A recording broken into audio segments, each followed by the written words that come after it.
Okay, fourth problem जो है आपको बोलता है कि form the pair of linear equations if the following problems in the following problems, okay, and find their solution if they exist by any algebraic method. तो any method का मतलब आपके पास तीन मेथड्स आप लोगों ने पढ़ लिए हैं, substitution method, elimination method and cross multiplication method. इन तीनों में से किसी का भी यूज कर लीजिए, आपको जो इजी लगता है। अब देखेंगे कि किस प्रॉब्लम में कौन सा मेथड हमारा इजी होने वाला है, उसके अकॉर्डिंग हम सॉल्व कर डालेंगे। ठीक है, तो देखते हैं first part. A part of the monthly hostel charges is fixed and the remaining depends on the number of days one has taken food in the mess. क्या कह दिया इसने कि आपका मंथली हॉस्टल चार्ज, महीने का जो चार्ज है हॉस्टल का, वो फिक्स्ड है, उसका कुछ पार्ट फिक्स्ड है। अगर आप एक महीना हॉस्टल में रहते हैं तो उसका आपको फिक्स्ड चार्ज देना है, किराया देना है। And the remaining depends on the number of days one has taken food in the mess, और दूसरा डिपेंड करता है कि आपने कितना दिन खाना खाया है। When a student A takes food for 20 days, she has to pay 1000 as hostel charge. देखो देखो, मंथली चार्ज तो फिक्स्ड है, एक महीने का चार्ज वो तो आपको पे करना ही है, और 20 दिन का खाना खाया है तो खाना भी आपको दिन के हिसाब से पे करना पड़ेगा। और हमें क्या निकालना है एक्चुअली, फाइनली देखते हैं, फाइंड द फिक्स्ड चार्जेस। तो let's say let the fixed monthly charges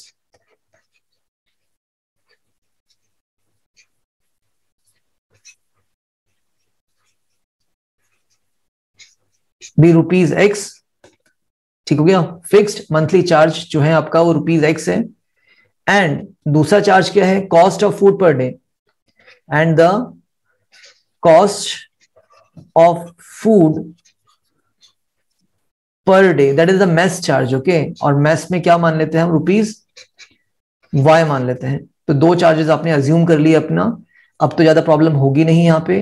तो अगर स्टूडेंट ए है जो कि 20 दिन का खाना खा रहा है हॉस्टल से और 1000 रुपीज पे कर रहा है, तो क्या उसमें वो मंथली चार्ज भी पे कर रहा होगा? यस, उसने एक्स रुपीज तो मंथली चार्ज दिया होगा, साथ में 20 दिन का खाना खा रहा है और एक दिन के खाने का चार्ज था वाई रुपीज, तो इंटू वाई, और टोटल जो चार्ज बनना है उसका वो 1000 बन रहा है। First equation.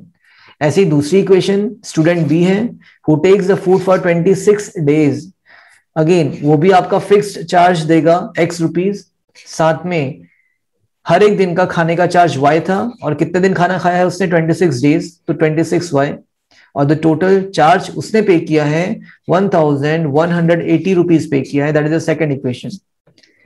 आई थिंक यहां तक क्लियर होगा।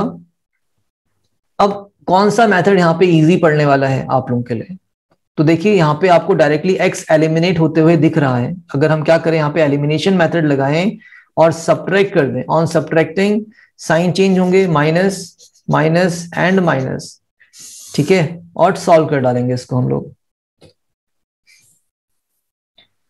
माइनस एक्स प्लस एक्स गया, 20 माइनस 26y, तो कितना होगा, माइनस का 6y आएगा। 1000 माइनस 1180, तो माइनस का 180 ये आ जाना, माइनस से माइनस भी कैंसिल होगा, तो y इक्वल्स टू 180 अपॉन 6, 6 3 1830। तो देखिए आपने y की वैल्यू कुछ ना करके निकाल ली फट से। अब पुट कर दीजिए इसको आइदर इन फर्स्ट और सेकंड इक्वेशन, तो putting y in equation first, ठीक है, फर्स्ट इक्वेशन में रख देते हैं, तो x प्लस 20y था, देखिए ना, x प्लस 20y, और y की वैल्यू 30 है, तो 20 इंटू 30 कर लेते हैं, equals to 1000। So x plus 2 3 6 and 2 more zeros equals to 1000। And कितना आ रहा है x की वैल्यू यहाँ पे, तो यहाँ पे कितना आ गया x का value, x equals to 1000 minus 600 that is 400। तो आपने अपना x भी निकाल लिया है, आपने अपना y भी निकाल लिया। फाइनली यहां पे खत्म करते हैं, देयरफॉर फिक्स्ड मंथली चार्ज कितना है,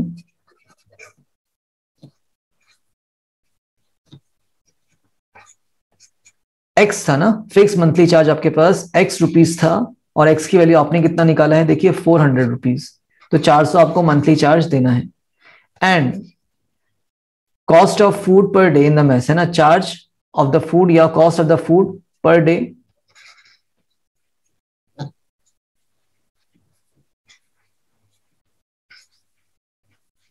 और ये कितना था आपके पास, y रुपीज था और y की वैल्यू आपने 30 निकाली है, मतलब एक दिन का खाना आपका 30 रुपए का पड़ रहा है और रहने का खर्चा महीने का 400 रुपए का पड़ रहा है। Note it down.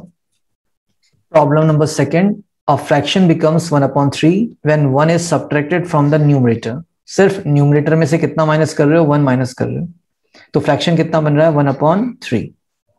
And it becomes 1/4। वही फ्रैक्शन 1/4 बन जाता है जब आप 8 ऐड करते हैं डिनोमिनेटर में। Find the fraction. तो यहां पे आपको अज्यूम क्या करना पड़ेगा, let the numerator and denominator be X and Y. Let the numerator and denominator be X and Y. तो फ्रैक्शन क्या बनेगा, it implies the fraction becomes X upon Y. ठीक है, ये हमारा फ्रैक्शन आ गया। नाउ व्हाट, अब आपका फर्स्ट केस क्या बोल रहा है, अगर हम 1 सब्ट्रैक्ट करते हैं न्यूमरेटर में से, तो फ्रैक्शन था x अपॉन वाई, है ना, न्यूमरेटर में से आप 1 माइनस कर रहे हैं और जो फ्रैक्शन है वो आपका 1/3 बन जाता है। एंड दूसरी कंडीशन भी है यहां पे, if it becomes 1/4 when 8 is added to its denominator। तो फ्रैक्शन 1/4 कब बनता है, फ्रैक्शन था x अपॉन वाई, वो बन जाता है 1/4 कब, when 8 is added to its denominator। तो +8 आपका कहां पे हो रहा है, डिनोमिनेटर में हो रहा है। क्रॉस मल्टीप्लाई करिए, 3 से मल्टीप्लाई करेंगे तो 3 into x is 3x -3 equals to y। और हम क्या लिख सकते हैं यहाँ पे, 3x minus Y equals to 3, first equation आ गया। और ऐसे ही यहाँ पे 4x इक्वल्स टू कितना हो रहा है, y + 8। So 4x minus Y equals to 8 आपका सेकंड इक्वेशन है। अब फर्स्ट और सेकंड इक्वेशन में हम क्या देख पा रहे हैं, कौन सा मेथड अप्लाई करेंगे। तो यहाँ पे हमारा y हमें सेम दिखाई पड़ रहा है, y एंड y, तो हम यहाँ पे एलिमिनेशन मेथड का यूज कर लेते हैं और सॉल्व कर देते हैं इसको। So we are using elimination method. Again हमें इक्वेशन लिखनी पड़ेगी, लिख लेते हैं, कोई प्रॉब्लम नहीं है in writing the equation again. और यहाँ पे हमें क्या दिखाई पड़ रहा है कि अगर हम क्या कर दें, इसका सबट्रैक्शन कर दें तो साइन चेंज होंगे बच्चे, प्लस का माइनस हो जाएगा, माइनस था, देखो दोनों ही माइनस थे इसीलिए हमें सबट्रैक्ट करना पड़ा क्योंकि एक का साइन चेंज हो पाए, और ये प्लस है तो माइनस हो जाएगा, कैंसिल हुआ।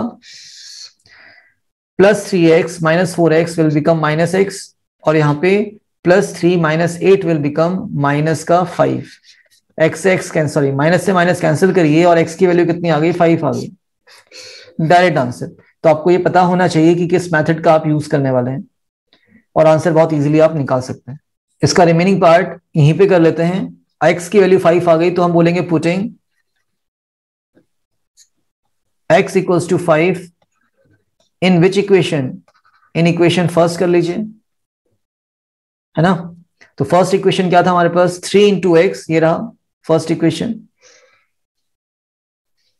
सो 3 into x, x की जगह x की वैल्यू डाल दीजिए, 3 into 5 - y = 3, 15 - y = 3, so 15 - 3 = +y and y = 12 आ गया। तो आपने x भी निकाल दिया, आपने y भी निकाल दिया, therefore what is the fraction here, fraction था x अपॉन y, x आपके पास 5 है, y आपके पास 12 है, and that is the answer here. You can check it very easily. आपका अगर फ्रैक्शन में हम 5/12 में कितना ऐड कर दें, सॉरी सब्ट्रैक्ट कर दें 1 फ्रॉम द न्यूमरेटर, तो कितना बन जाएगा ये आपका 4/12। तो 4 1 = 4 एंड 4 3 = 12, तो फ्रैक्शन कितना बन गया था, 1/3 बन गया था। चेक कर सकते हैं यहाँ पे, फ्रैक्शन बिकम्स 1/3, यस। और ऐसे ही आपका दूसरा कंडीशन भी आप चेक कर सकते हैं, चेकिंग पोर्शन हो गया, इसको करने की जरूरत नहीं है। Note it down.